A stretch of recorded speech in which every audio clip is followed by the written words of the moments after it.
As we have discussed earlier that during the third week of development, the cells from epiblast, they ingress downward through the primitive streak to form all three germ layers, all three embryonic germ layers. Now, as all these cells, they ingress downward, the cardiac precursor cells or cardiogenic cells or precardiac cells that have to form the heart, they also ingress downward, and these cardiac precursor cells, they are basically lying in a close vicinity to the cranial most part of primitive streak. So there is almost here is the location of cardiac precursor cells. So these cells, they also ingress downward, and like this they go downward in between the ecto and endoderm within the mesodermal layer. And then where do they go? Let me show you. So here we have the cut section, and here you can see that this is the intraembryonic somatopleuric mesoderm, and here is the subplanchnopleuric mesoderm. And here those cells came and aggregated and form a thickened plate. They are at this time they are almost embedded within the intraembryonic subplanchnopleuric mesoderm. And here this aggregate of precardiac cells, it is now called cardiogenic plate, and here they are lying in a horseshoe shaped fashion. Well, they do not look like a horseshoe shaped in this diagram. So to make it much more clear, we will do a 3D tour of this cardiogenic plate. So let's go to Blender. So here is the ectoderm, and if we peel it off like this, what we will see is that here are the other structures. This is the neural tube, and below the, not below actually, it is ventral to neural tube is the notochord, and then there is paraxial mesoderm, and here is the lateral plate mesoderm, and in between is the intermediate mesoderm. Also, please note that some authors believe that intermediate mesoderm, it is not continuous cranially, so we can simply ignore this part. That here some authors say that here there is no intermediate mesoderm, it is only the paraxial mesoderm here, and it simply continues with the lateral plate mesoderm like this here. So yeah, here is the ectoderm and endoderm, and by the way, here is the site of oropharyngeal membrane. At the site of oropharyngeal membrane, the ectoderm, it is closely stitched together with the endoderm, so there is almost no mesoderm in between them. Of course, here caudally also there would be cloacal membrane, which I haven't shown for the sake of simplicity. So here is the lateral plate mesoderm, and let's just unpeel the ectoderm first. And now let's peel off the endoderm, because that it will become more clear if I peel off the endoderm. So here is the endoderm. If we peel it off like this, here is basically your beloved cardiogenic plate, which is the precursor of your heart. Well, not your heart, I mean embryo's heart, baby's heart. So here is the cardiogenic plate, and it is lying in a horseshoe shaped fashion, and this area, this part of mesoderm in which this cardiogenic plate or cardiac plate is lying, it is called cardiogenic area or cardiogenic field. So cardiogenic area or cardiogenic field is the area in which this mesoderm lies, and the name of this mesoderm is cardiac plate, cardiogenic plate, or even cardiogenic mesoderm. So it has got several different names. Please don't get confused.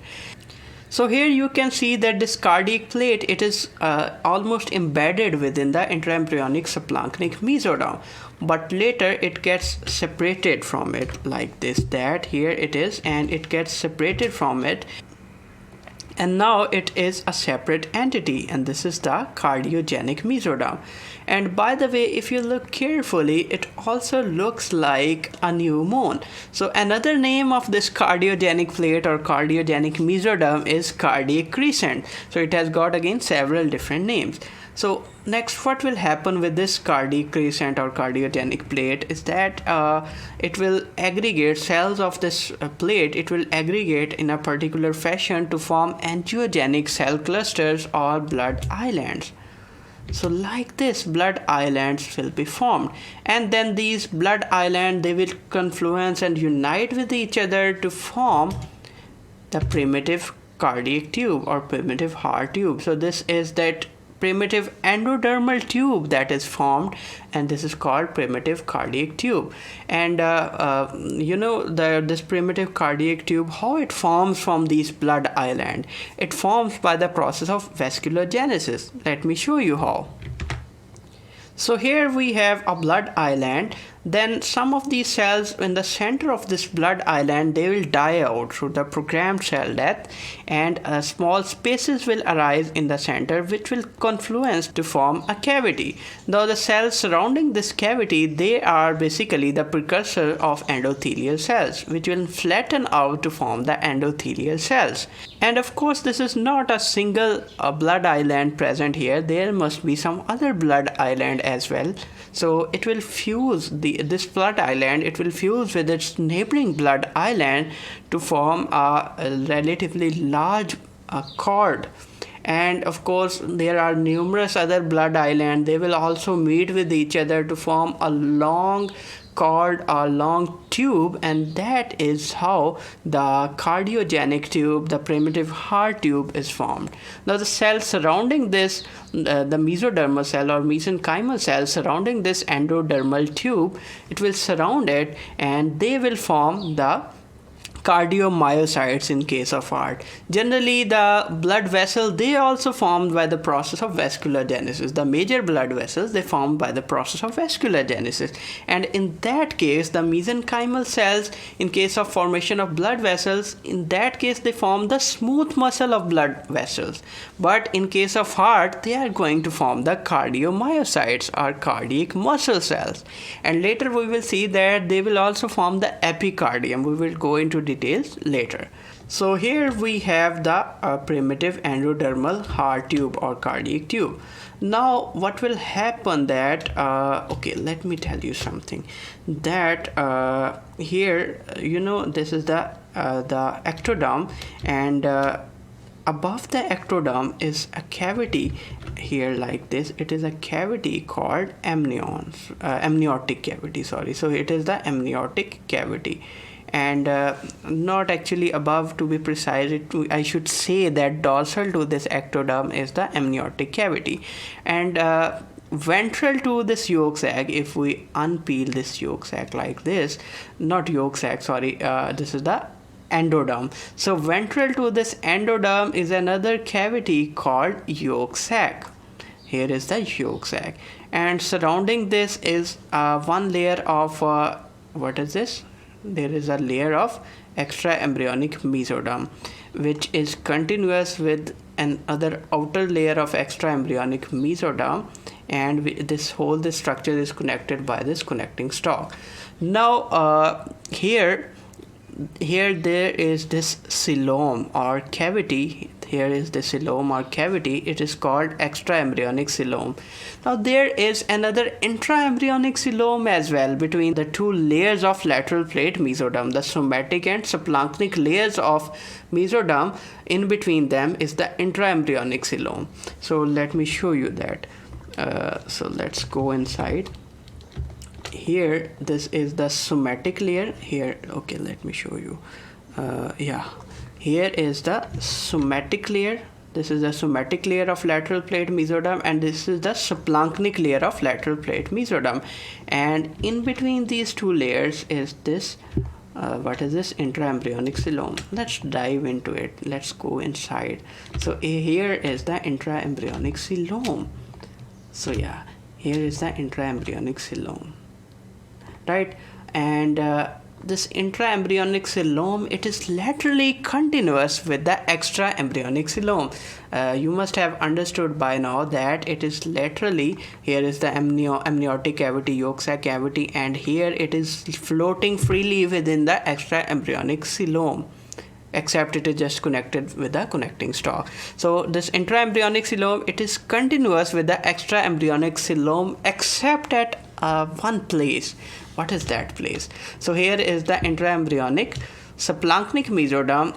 it proliferates, and here it forms a transverse plate-like structure, a transverse thickened plate-like structure. Let's remove the ectoderm. So here, if I remove the ectoderm, here you can see that a transverse thickened plate is formed. It is called septum transversum. So at the site of septum transversum, the intraembryonic subplanchnic mesoderm, it is fused with the intraembryonic somatic mesoderm. So at this point, this intraembryonic celom, it is not continuous with the extraembryonic celom, but at all other places, the intraembryonic celom, here you can see that space is there.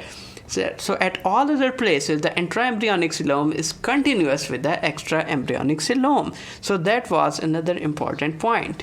So here is the endodermal primitive heart tube. During 4th week of development of the embryo, the folding of embryo occurs, the lateral folding as well as, which is also called by the way transverse folding, and the cranial and caudal folding.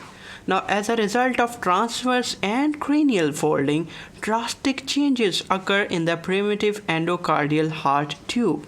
So to understand those changes, we will go to a more simplified animation and simplified illustration, 3D illustration of all these structures. So let's go to that.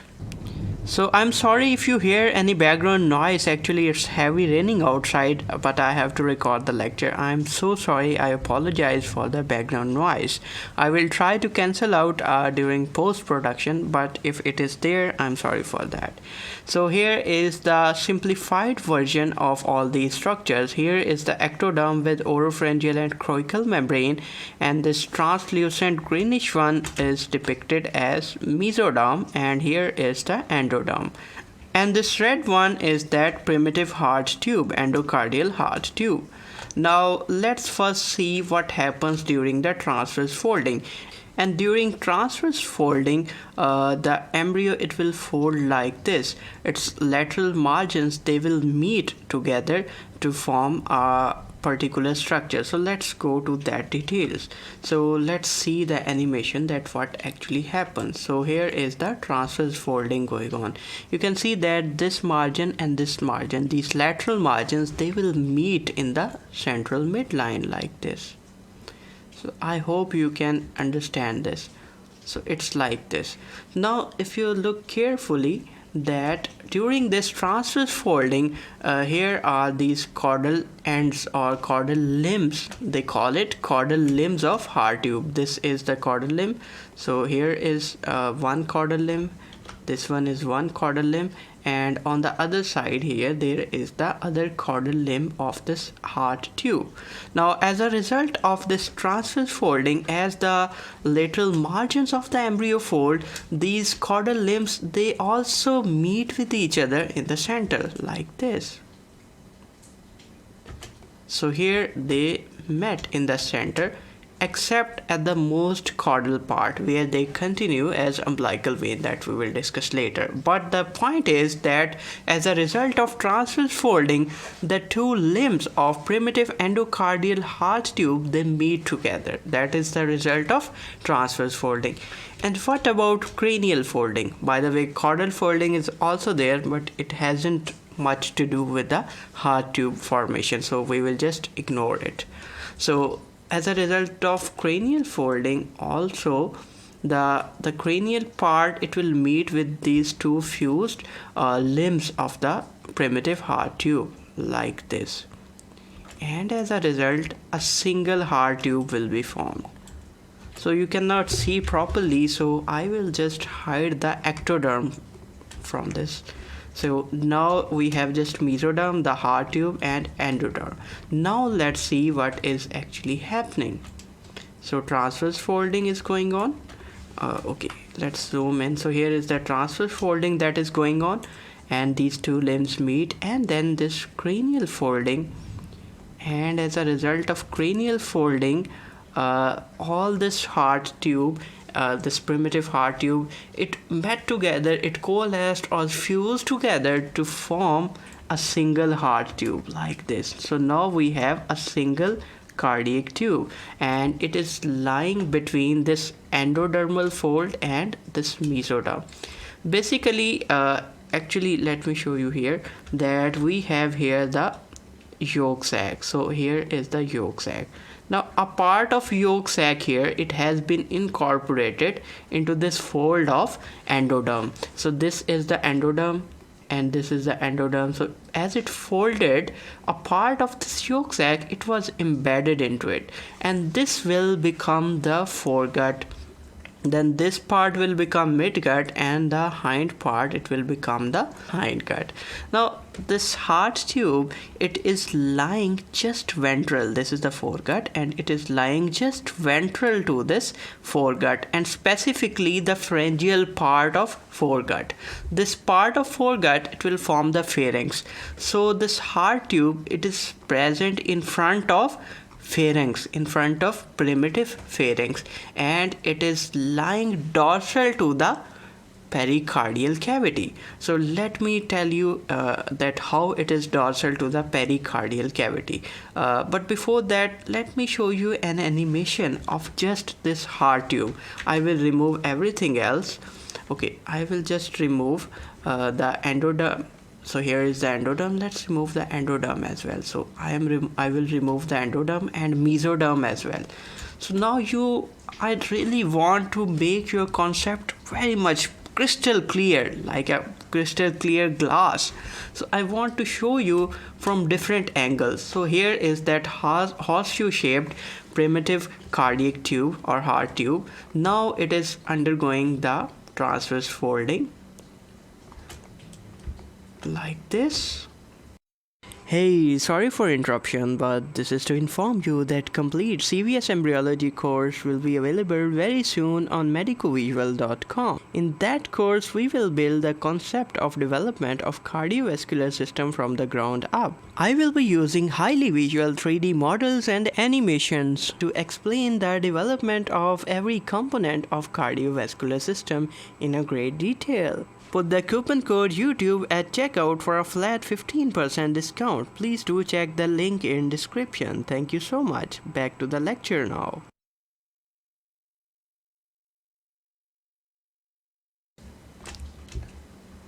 And now it is undergoing the cranial folding like this. And then it will fuse together to form a single heart tube. So that's what actually happens here. Now let me put the mesoderm into this picture, not endoderm. Where is the mesoderm? So here is the mesoderm, and here this part of mesoderm, basically it is, as you know, it is made up of subplanktonic and somatic mesoderm that is split into two parts. This lateral plate mesoderm, it is basically split into somatic and subplanktonic mesoderm, and in between these two layers here, this part of intraembryonic celom, it will form the pericardial cavity, and this part, this thickened part here, which is not properly shown in this simplified version of 3D model, this part here is going to form the septum transversum. So we can just label it through ink. So this is almost, here is the pericardial cavity. Actually it should be slightly forward. So somewhere here would be the pericardial cavity, and here would be the septum transversum. Now if you see in this diagram, the septum transversum and pericardial cavity, they both are lying dorsal to this heart tube.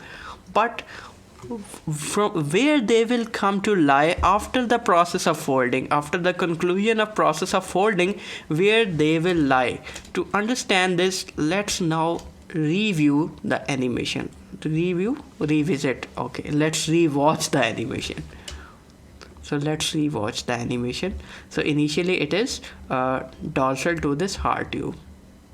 So as it is folding, it is moving like this, and ultimately it will come to lie where it is now lying ventral to this heart tube. So initially it was lying dorsal to this heart tube, but after the process of folding, the septum transversum as well as the pericardial cavity, it will come to lie ventral to this heart tube. So that is very important point to understand. In books generally they mention that it is now ventral, it is then dorsal and blah blah. You get confused. So if you watch animation, if you see them carefully, if you look at these diagrams, 3D models, then it will become very clear to you. But I want to make it even more clear, so we will watch a 2D animation of this process as well. So to understand the cranial folding, we will watch a 2D animation of cranial folding. So let's go to that animation. Now let's assume that we cut a section here like this, a two-dimensional section of this part. So we have cut a section like this, and now let's see that 2D section. So here is that section. Here is the neural tube, the notochord, ectoderm, endoderm, oropharyngeal membrane, paraxial mesoderm, intermediate mesoderm, and lateral plate mesoderm. To understand it better, let's make a more simplified diagram of this. So here is the simplified illustration: ectoderm, endoderm, oropharyngeal membrane, paraxial mesoderm, and lateral plate mesoderm. And I haven't shown the intermediate mesoderm here because, as I have told you previously, many authors believe that intermediate mesoderm, it does not continue cranially, or even if it continue, it get degenerated because it hasn't much role in the development of head and neck region or in the development of heart. So we can just simply ignore it. So here is the neural tube and notochord. I know it doesn't look like neural tube, but you just trust me that this is neural tube. So now let's see what happens, how the cranial folding occurs, and what happens to these structures. By the way, this is the pericardial cavity. This is the future pericardial cavity between this somatic and subpunctic layer. This part of intraembryonic celom is the pericardial cavity, and here is the septum transversum. Now let's see what happens next. So folding will occur, cranial folding.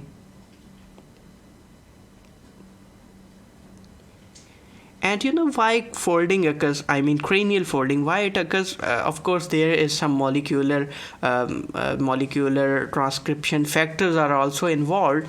But the idea is that this neural tube, it grows some swellings and it grows cranially to form the brain. And as it happens, this embryo, it has to fold cranially to accommodate this developing brain. So now as a result of folding, now you see what actually happened here.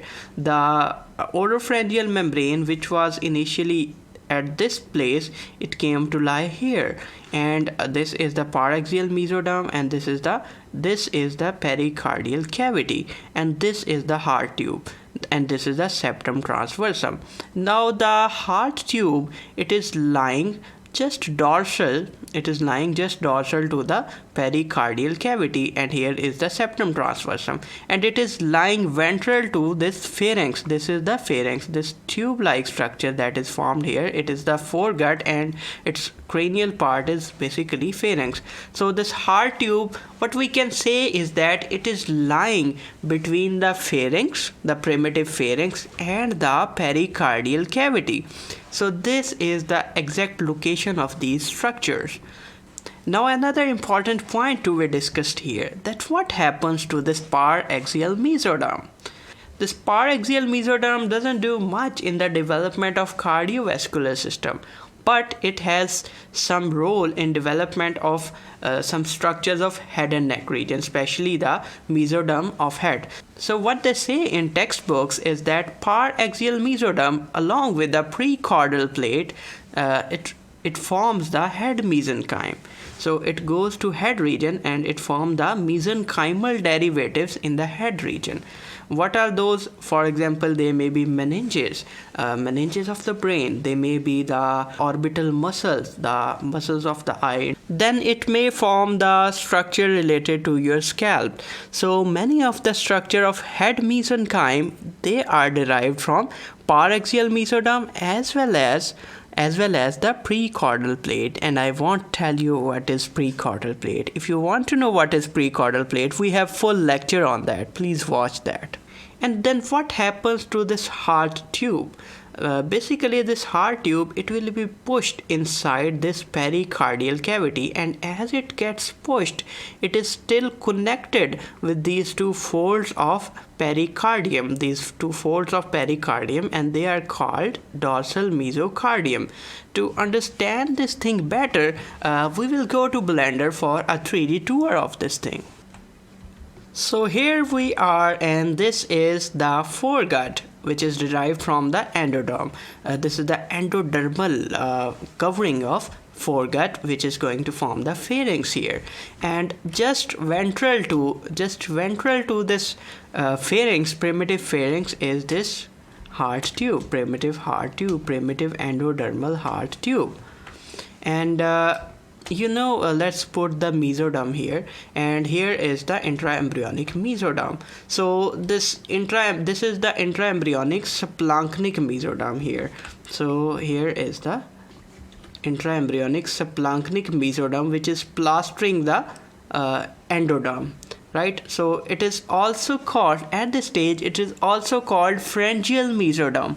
Why it is called pharyngeal mesoderm? Because this tube is pharynx. This is the endodermal lining of pharynx. This endoderm, it is the endodermal lining of pharynx, and it is plastering the pharynx. So this intraembryonic splanchnic mesoderm, at this place, it is also called pharyngeal mesoderm. Then let's move forward. That what is this? Okay, let's remove this annotations. So here is the intraembryonic somatic mesoderm, and in between the intraembryonic splanchnic and somatic mesoderm, what is this cavity? This is the pericardial cavity, and here is the ventral extension, a thickened transverse plate formed from this intraembryonic splanchnic mesoderm, which is the septum transversum. And by the way, if we go dorsally, here it would continue with the intermediate mesoderm, as well as paraxial mesoderm, and here there would be notochord, and behind that there would be the neural tube.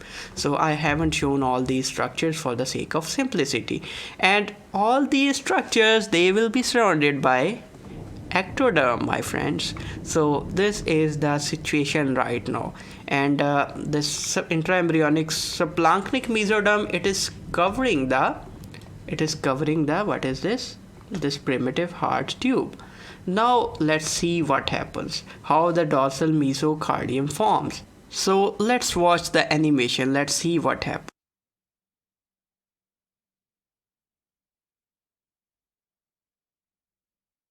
So here you can see that heart tube, it is pushed inside this pericardial cavity, and as it is pushed inside this pericardial cavity, these two folds of intraembryonic splanchnic mesoderm, they came with it and they form this dorsal mesocardium. So this structure here, okay, let me label it. So this structure here, this whole structure, this two-layered mesodermal structure, mesothelial structure, it is called dorsal mesocardium. It is basically double layered fold of intraembryonic splanchnic mesoderm. But I want to make it even more clear, so let me show you a cut section here. So if I cut it like this, here you can see that this is the heart tube which came inside into the let's cut the section of ectoderm as well. Okay, so now you can see it more clearly that as a result, this heart tube was pushed inside the pericardial cavity. So this dorsal mesocardium was formed, and it consists of it is double layered, double membranous structure. Right side and left sides, they meet together to form this double layered structure. Let's watch the animation again. So like this it will be pushed. Let's watch again. So it will be pushed inside, and here the dorsal mesocardium will be formed. Some authors believe that somewhere during developmental process ventral mesocardium also forms. I don't know how they believe how it forms. I can't imagine that, but still somehow they say that it forms, but it quickly degenerates. I don't think it happens. Perhaps it never forms, or maybe I'm wrong. I'm not really sure. By the way, one thing we know for sure is that dorsal mesocardium definitely develops, and it has some role in development as well that we will gradually discuss later. To understand this process even more, I will show you another animation. Let's imagine that you have a balloon here and you try to punch this balloon, and fortunately this balloon doesn't pop. So if it doesn't pop, then your fist will go inside the balloon. Right, so let's remove this fist. So your fist will go inside the balloon and a sort of mold will be casted. And now if I cut the section of balloon like this, then you can see that here there was your fist. Let me show you the fist. So here there was the fist, and now this fist is inside this balloon, but it is still covered by this layer of balloon.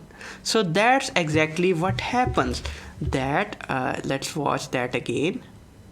That this fist is going inside. Let's suppose this is not a fist, this is the heart tube. So if this heart tube is going inside, this heart tube will still be covered by the intraembryonic subplanchnic mesoderm, and this part here, this two folds of this balloon, it will be forming the dorsal mesocardium. So that's how dorsal mesocardium forms. So here is the heart tube and there is the dorsal mesocardium.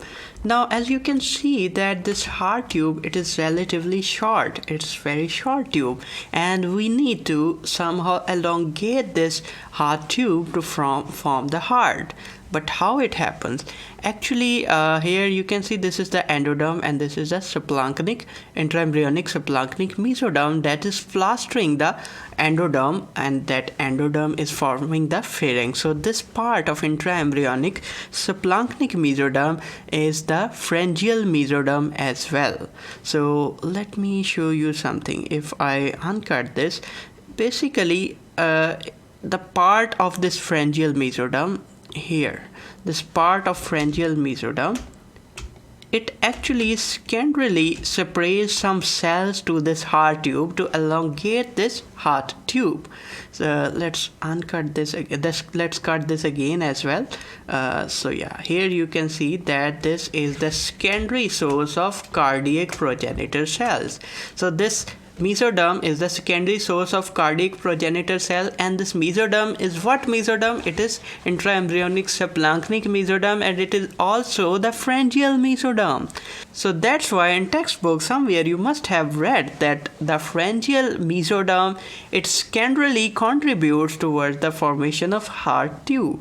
But how it actually contributes? So let's remove all this clutter and let's only focus on these two structures. So let's hide everything, and here is, by the way, our transparent view of dorsal mesocardium, and here is the secondary source of cardiac progenitor cells. Now the cells, they proliferate from this secondary source and they invade this primitive heart tube. Let's see how. So cells, they proliferate and they flow through this dorsal mesocardium to invade this primitive heart tube. Let's see this animation again. Let's watch it again. So as they invaded this heart tube, now this heart tube, it is a mixture of the primary precursor cells, the primary cardiac precursor cells that came all the way from the epiblast cells. And by the way, these cells, they also came from the epiblast. You can say literally each and every part, almost each and every part of the embryo, it came from that epiblast layer. But the first source were contributing to this primary skeleton of heart tube. This primary skeleton of heart tube was contributed by that first source of cardiac progenitor cell, and later we will learn that it is also called primary heart field. And then more cells are added by this secondary heart field, the secondary source of cardiac progenitor cells. Then what happens that these cells, these secondary cardiac progenitor cells, they reshuffled and they are rearranged within this heart tube in a particular fashion. And now this complete elongated heart tube has been formed, and now this part of heart tube is the part, this is the venous end or inflow end from which the blood will enter, and this part is the outflow end from which the blood will go outside, like this. So inflow end and outflow end, so venous end and arterial end. Then what will happen to this heart tube? Some swellings will arise within this heart tube. Let's see how. So like this, some swellings will be formed, and then it will further grow and it will form a proper heart tube. And now it consists of some swellings, and it is looking like a bunny cartoon to me. So yeah, this is our heart tube after the addition of cells from the secondary source of cardiac progenitor cells. Now this heart tube, it consists of several different parts, and what these parts will do, we will go into detail in the lecture of looping, the heart tube looping. But here a brief sneak peek into that. So this first swelling is the truncus arteriosus. This one is the truncus arteriosus, and it is going to form the pulmonary trunk, I mean pulmonary arteries and ascending aorta. Then the caudal to this truncus arteriosus is the bulbus cordis, and some people believe that this truncus arteriosus, it is basically an extension of bulbus cordis. It's a cranial part of bulbus cordis, and bulbus cordis will form the most of the part of right ventricle and some smooth part of left ventricle as well, but major part of right ventricle is made up from bulbus cordis. Then this swelling is called primitive ventricle, but to be precise, it must be called primitive left ventricle because it is the major contributor towards the formation of left ventricle of the heart. And here is the atria. It will form right and left atria, and this dorsalmost part, this caudalmost part is sinus venosus. Now if you look carefully, this part is the left ventricle. This is the precursor of left ventricle. So if you look carefully, this left ventricle, it is formed by primary source of cardiac progenitor cells, or what we call as primary heart field. So primary heart field, it contributes mainly towards the left ventricle, and this is the atria, so some contribution towards atria. So some part of atria is also contributed towards by the primary heart field, and sinus venosus. Sinus venosus is also contributed by the primary heart field, and rest of the structures, they are formed by the secondary source of cardiac progenitor cells or secondary heart field. So what I think of this is that left ventricle, it is the most powerful chamber of your heart. It has to pump the blood to whole of your body, and it's very powerful. It needs some extra horsepower to pump the blood to whole of your body. So what I think of it is that primitive heart tube, which is initially horseshoe shaped, and it provides that extra horsepower needed to pump the blood to whole of your body by left ventricle. So that extra powerful chamber, extra powerful structure, it is mainly contributed by horseshoe shaped primary heart tube. Then this primary heart tube, this bossy natured and arrogant primary heart tube, it will say, okay, I can also create some part of atria, and okay, I will also create sinus venosus, but hell with this, I won't create all those other structures. For the right ventricle and for the outflow tract, pulmonary trunk and atria, bring someone else. I won't be creating that. I'm just tired. I will only create left ventricle, which is most powerful chamber and which is in my domain that I can create those powerful things. So I will create left ventricle. Okay, I can also contribute somewhat towards the atria, and I will form the sinus venosus. But rest of the structures will be formed by secondary heart field. Actually, the secondary heart field, it has two contribution. This is the cranial contribution. This is the cranial contribution of secondary heart field. And this is the caudal contribution of secondary heart field. Now, the cranial contribution, it forms the truncus arteriosus and bulbus cordis, which will form the outflow tract, pulmonary trunk, and aorta, and the right ventricle.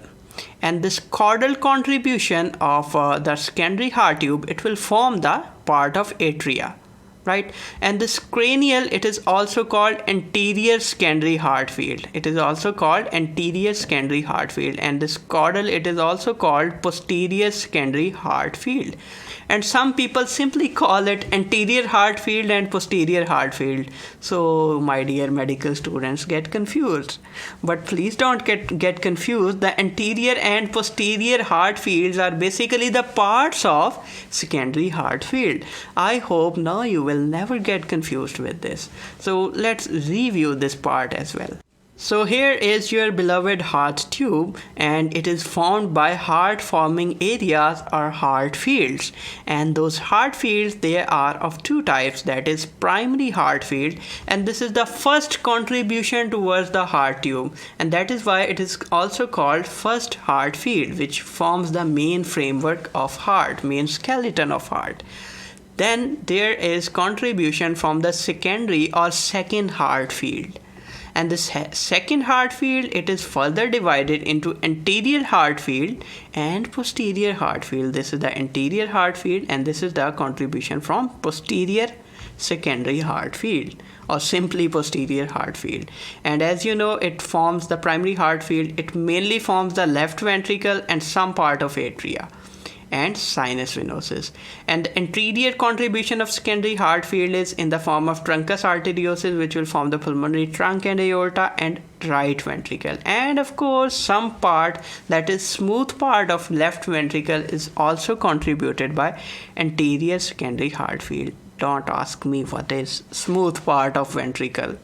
I will explain these things later when we will talk about development of ventricles. So please bear with me. If I start going into those details, this lecture will become very, very long, and I know many people will refrain to watch such lengthy lectures. So let's go forward. This is the posterior heart field, and it contributes, it forms the remaining part of atria. So here I have shown it like this. It's a mixture of two things. This atria swelling, it's a mixture of two sources of cardiac progenitor cell. One is the posterior heart field and other is the primary heart field. Now here a question arises that this secondary heart field, this is the cranial contribution and this is the caudal contribution. Why the hell I am saying it anterior and posterior? Nowhere it looks like anterior and posterior, so why the hell I am calling it? Well, there is a reason for it, and I have already explained this reason during the lecture of gastrulation in regards to anterior visceral endoderm, but it's worth mentioning here as well. Actually, much of the research done in human embryology field, it has its roots in mouse embryology. So mouse embryologists, they are keen contributor to human embryology as well. And in mouse, what happens that this is a mouse, and let's say this mouse has to pass through a door. Now, which part of the body of this mouse it will enter the door first? Of course, that would be head. So here you can see that head of this head of this mouse, it enters first, it crosses the door first, and that is why it is called anterior. So head of mouse is anterior and the tail of mouse, it is posterior. So anything which is close to head is called cranial, and anything which is close to tail or close to butt, it is called it is called caudal. But in case of mouse, the cranial part, that is head region, it is also anterior. So cranial is synonymous with anterior and caudal is synonymous with posterior. But that is not true for human. So here let's say there is a human, and if it has to pass through the door, so in human the head and tail region, I mean butt region, it passes through the door almost simultaneously. So we cannot say in human that the cranial and anterior is synonymous, and similarly the caudal and posterior isn't synonymous in case of humans.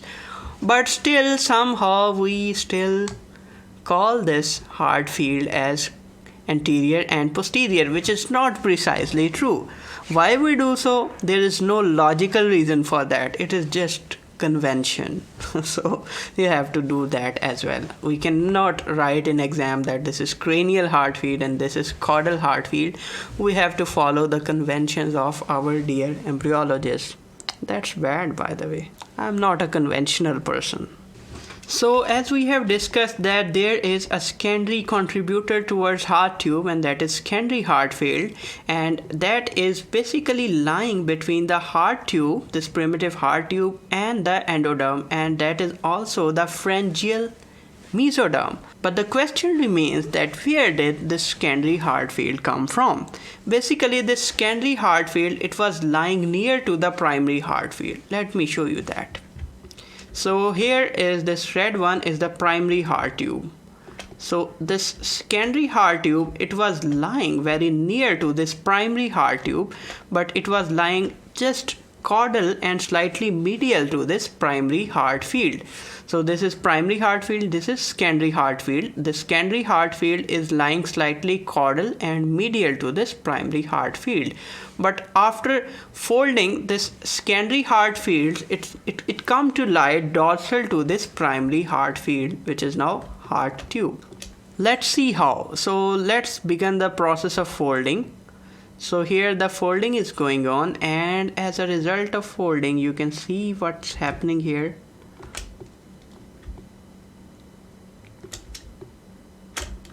So as a result of folding, this is this secondary heart field, and the secondary heart field, it came to lie between the primary heart field, which is now the heart tube, and the pharyngeal endoderm, the pharynx. So this is the primitive pharynx, and this is the secondary heart field, and this is the primary heart tube or primary heart field. So between the primary heart tube and the pharynx is this secondary heart field, which is also the mesoderm of this pharynx. So it is also the pharyngeal mesoderm. So actually the point is that it is lying just near to the secondary heart field. It is lying just near to the primary heart field.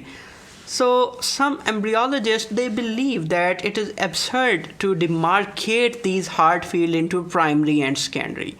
They say that okay, this is just they are lying very close to each other, so this is just a single heart field, and one part of this heart field, it forms the heart tube first, and then the other part of this heart field, it later contributes to different parts of this main heart tube. Later it contributes secondarily to other parts of this heart tube. There is another reason for this. What they say is that the transcription factors that are expressed, the proteins that are expressed into these heart fields, the primary and secondary, they are quite similar. There isn't much difference between the transcription factors that are expressed between primary and secondary heart fields, except a few non-transcription factors. So there isn't much difference between these two heart fields. So they say that we shouldn't demarcate it into two heart fields. But still, most of the textbook and most of the embryologists, they still demarcate the heart forming regions into two parts, the primary heart field as well as secondary heart field. And now you know precisely that from where they come from and what they exactly do, what structures do they form. So now you can see that this heart tube, it is covered, it is plastered by this subplanchnic mesoderm, this intraembryonic subplanchnic mesoderm that continues dorsally as dorsal mesocardium, which is double layered membrane, and that is posteriorly this dorsal mesocardium. It attaches this heart tube dorsally to the endoderm of foregut or endoderm of the pharynx, endoderm of primitive pharynx. Now this heart tube, this original heart tube, which is contributed both by the primary heart field as well as secondary heart field, this heart tube, it is going to form the endoderm of heart. So the innermost layer, the endoderm of heart, it is contributed, it is formed, rather I should say, it is formed by this heart tube, this primitive heart tube. But what about myocardium and epicardium? So basically this part here, this subplanchnic mesoderm, which is covering this endoderm, this endodermal heart tube, this subplanchnic mesoderm, it will transform into the myocardium. So you can see how it has transformed into the myocardium. And now the heart consists of endocardium, inner layer, and myocardium, which is the muscular layer, which consists of cardiac muscle cells. And these cardiac muscle cells, they contract as the heart contracts. Basically these cardiac muscle cells contract and they propel the blood forward. So now heart consists of endocardium and myocardium. But then something strange happens. Between the myocardium and endocardium, a jelly-like gelatinous material is secreted by this myocardial cells. So here is this myocardium, and if I cut a section of this myocardium like this, you can see that here is the endocardium, which is completely covering the this jelly-like gelatinous material, the cardiac jelly. It is completely surrounding the endocardial heart tube. It's like this. Okay, let's see it again. So it is completely surrounding the endocardial heart tube, this cardiac jelly, and this cardiac jelly, it separates the primitive myocardium from the endocardium. If I cut a section of this jelly as well, you can see this would be the structure, that innermost is the endocardium, outside the endocardium is myocardium, and separating the myocardium from endocardium is this cardiac jelly. Now, because of presence of this jelly, it looks like that this myocardium, it is loosely placed on the endocardial heart tube, just like the sleeveless shawl of women. And that sleeveless shawl is called mantle. With that reference, this myocardial covering, this primitive myocardial covering that is separated from endocardium by this cardiac jelly, it has given a very artistic name, and it is called myocardial mantle. What it is called? It is called myocardial mantle because it is loosely surrounding the endocardium because of presence of this cardiac jelly. So now we have formed two layers, the endocardium and myocardium. And what about epicardium? Have you noticed this grape-like structure? Have you seen this thing? What is this? Actually, let's see the animation again. So if I play the animation again, you can see that as this subplanchnic mesoderm was transforming into the myocardium, some of the cells from this subplanchnic mesoderm, they separated here from the subplanchnic mesoderm, and these are basically called mesothelial cells. So these mesothelial cells, they separated from here, they proliferated, and they formed a separate aggregate of cell. And the separate aggregate of cell will form the pericardium of the heart. And this grape-like aggregate of cells, it is present just in front of sinus venosus, and it is going to form the pericardium of heart. Let me show you how. So here is that grape-like aggregate of cells, and it is lying just ventral to the sinus venosus. Now what it will do? It will release its cells, and these cells, they will surround the myocardial mantle.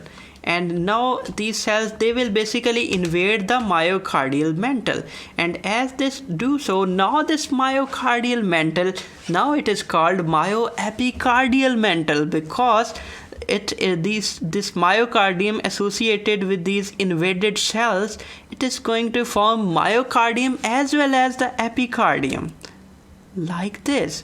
So let's see the animation again. So this was this organ, it released the cell and they invaded the myocardial mantle, and then this myocardial mantle became the myoepicardial mantle, and then it transformed into two layers, and the inner one, that was already the myocardium, and outer one, it became the epicardium. And because both the myocardium and epicardium, it is separated from the endocardium by the help of this cardiac jelly, whole this structure, it is still surrounding this endocardium loosely like a sleeveless shawl, that is mantle. So it is still called myoepicardial mantle. And if someone asks you that what develops from the myoepicardial mantle, the answer should be the myocardium as well as the epicardium. So it is the precursor of myocardium as well as epicardium of your heart. And by the way, what is the name of this structure, this mesothelial origin grape-like structure? Actually, it is the precursor of epicardium. It is the precursor of epicardium. So what we can say is that this is proepicardium. It consists of proepicardial cells and it is organ-like structure.